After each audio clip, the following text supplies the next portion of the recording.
Welcome back to my Metal Gear Solid Twin Snakes playthrough.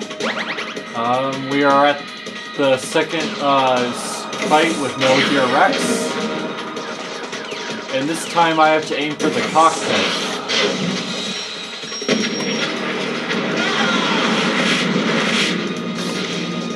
And I got a feeling this is much easier than the first battle.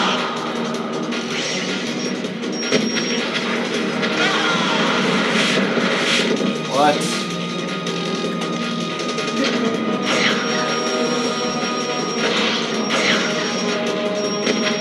Ah, crap, I missed it.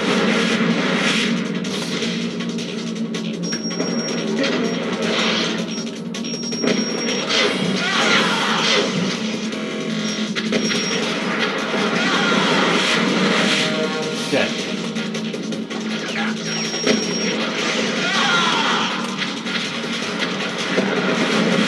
Oh my god. Alright, one hit should do it. There we go. See, that was quick. But this is only on normal. It's much harder on the other versions. I'll crush you into dust!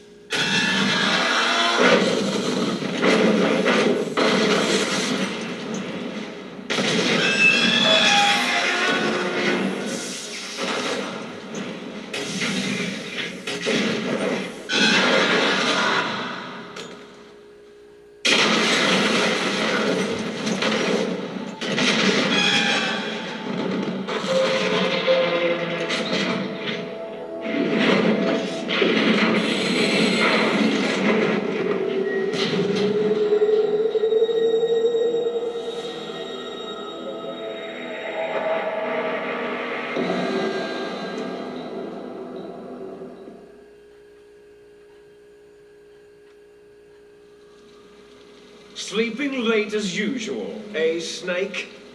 Liquid, you're still alive.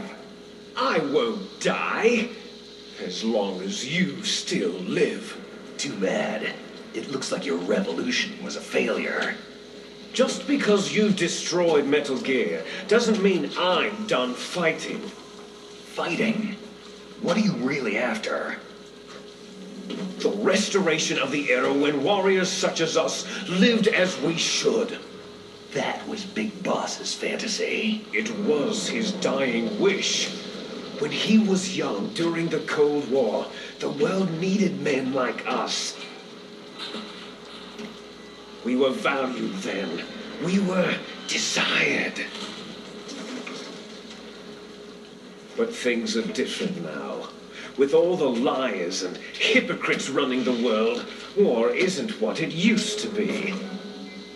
We're losing our place in a world that no longer needs us. A world that now spurns our very existence. You should know that as well as I do. After I launch this weapon and get our $1 billion, we'll be able to bring chaos and honor back to this world gone soft. Conflict shall breed conflict. New hatreds will arise, and our own biosphere shall steadily expand. But as long as there are people, there will always be war. But the problem is balance. Father knew what type of a balance was best. Is that the only reason? Isn't that reason enough for warriors such as us? I don't want that kind of world. Ha! You lie. So why are you here then? Why do you continue to follow your orders while your superiors betray you? Why did you come here? Well, I'll tell you then. You enjoy all the killing, that's why. What? Are you denying it? Haven't you already killed most of my comrades? That was... I watched your face as you delivered the coup de grace. Oh, it reflected such vitality. You're wrong. There is a killer inside you. You don't have to deny it. We were created to be that way. Created? Les enfants terribles. The terrible children. That's what the project was called. It started in the 1970s.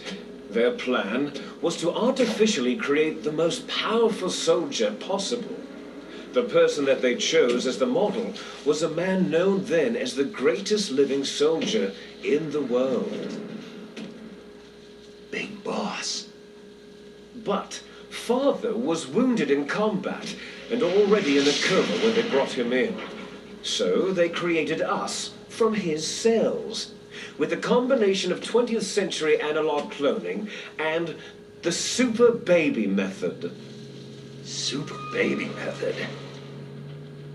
They fertilized an egg with one of Father's cells, and then let it divide into 8 clone babies. Then they transferred the clones to someone's uterus and later intentionally aborted 6 of the fetuses to encourage strong fetal growth. You and I were originally octuplets. Octuplets? Yes. The other 6 of our brothers were sacrificed to make us. We were accomplices in murder before the day we were even born. So, it was you and I, 2 fertilized eggs with exactly the same DNA. But they weren't finished yet. They used me as a guinea pig to create a phenotype in which all of the dominant genes were expressed to create you. I got all the recessive genes. You took everything from me before I was even born. But you and I aren't his only children. What? The genome soldiers. They too are his progeny, carrying on his genetic legacy. But unlike us, they carry it digitally. With the completion of the Human Genome Project in the last century, the mysteries of humanity were laid bare. Thanks to Father's DNA, they were able to identify more than 60 soldier genes responsible for everything from strategic thinking to the proverbial killer instinct. Those soldier genes were transplanted using gene therapy into the members of the next generation special forces. That's how they became the genome soldiers. That's right.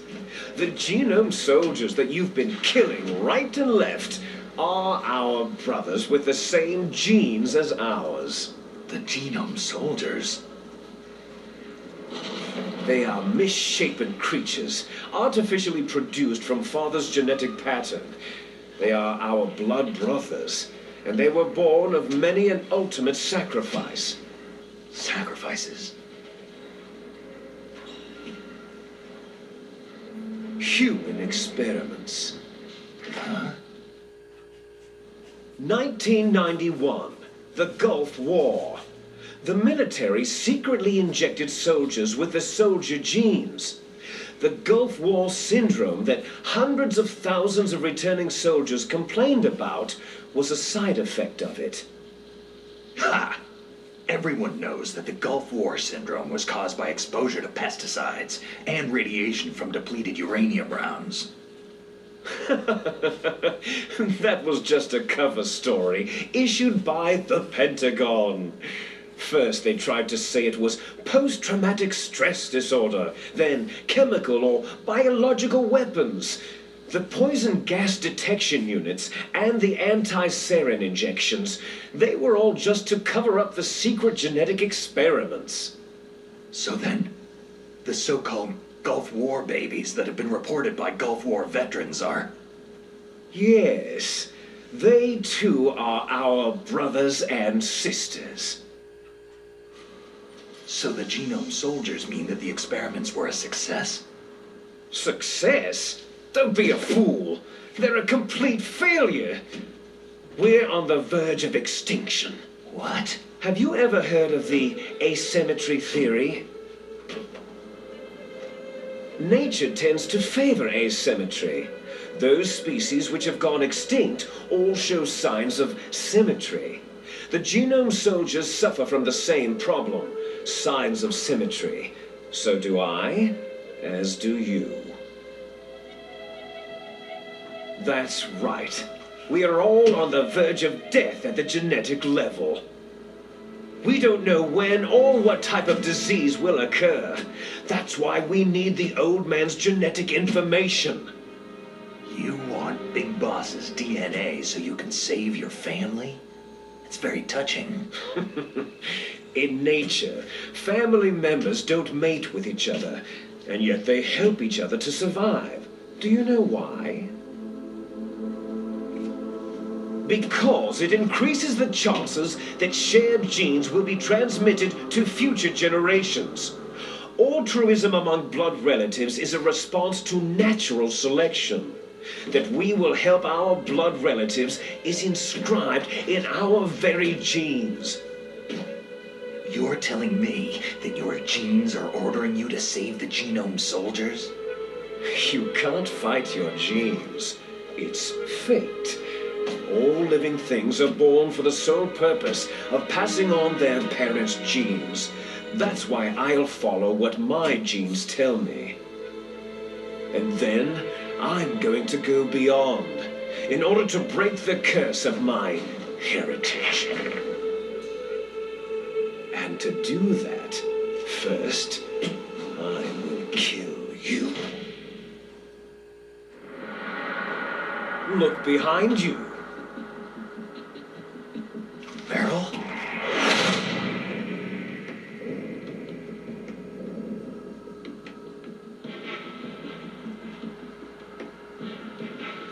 Is she alive? I'm not sure. She was alive a few hours ago. Poor girl kept calling your name. Meryl? Stupid woman. Falling in love with a man who doesn't even have a name. I have a name. No. We have no past, no future. If we did, our fate is nothing but what is determined in the genes we inherited from our father. Let Meryl go. As soon as we finished our business, we're almost out of time. You're talking about Fox Die. No.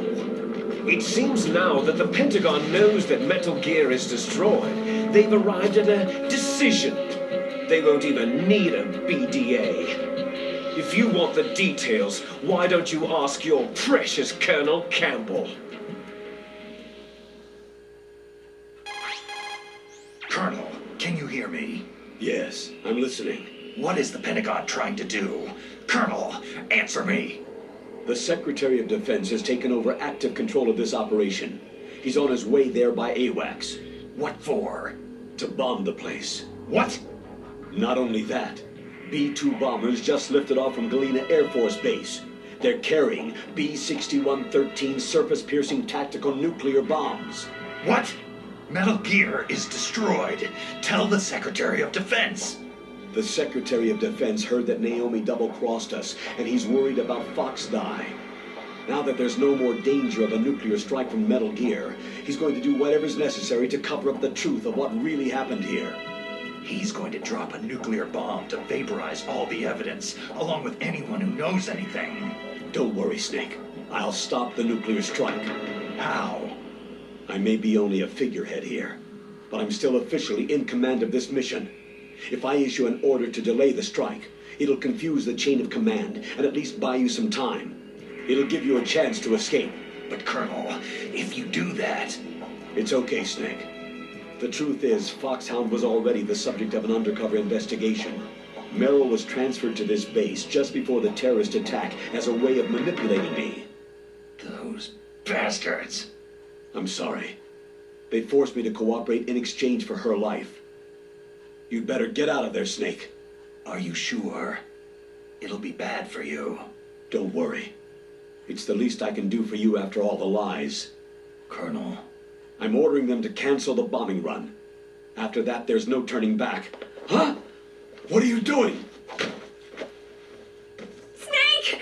Mei Ling, what happened to the Colonel? I don't believe it! What happened? Snake, the Colonel! Roy Campbell has been relieved of duty. This is the Secretary of Defense, Jim Houseman. Put the colonel back on. He's been placed under arrest for leaking top-secret information and for the crime of high treason. Ridiculous. Yes, he is a ridiculous man. He truly believed that he was in command of this operation. You bastard. There won't be a speck of evidence left. I'm sure the President would want the same thing. The President ordered this? The President is a busy man. I have complete authority here. How do you plan on explaining a nuclear attack on Alaska to the media? Don't worry. We've prepared a convincing cover story. We'll simply say that the terrorists exploded a nuclear device. Damn it! You'll be murdering everyone here. The scientists, the Genome Army, everyone. Donald, the DARPA chief is already dead. So you didn't mean to kill the DARPA chief after all. He was my friend. And you could care less about what happens to everybody else, huh? Well, if you give me the optic disc, I might consider saving them. What are you talking about? Metal Gear's test data. Donald was supposed to bring it back. I don't have it. I see. Oh, well, that's okay. You two are an embarrassment from the 1970s. Our country's dirty little secret. You can't be allowed to live. You're just the lingering ghosts of a system that is no more. Well, do try to get along in the time you have left before the bomb.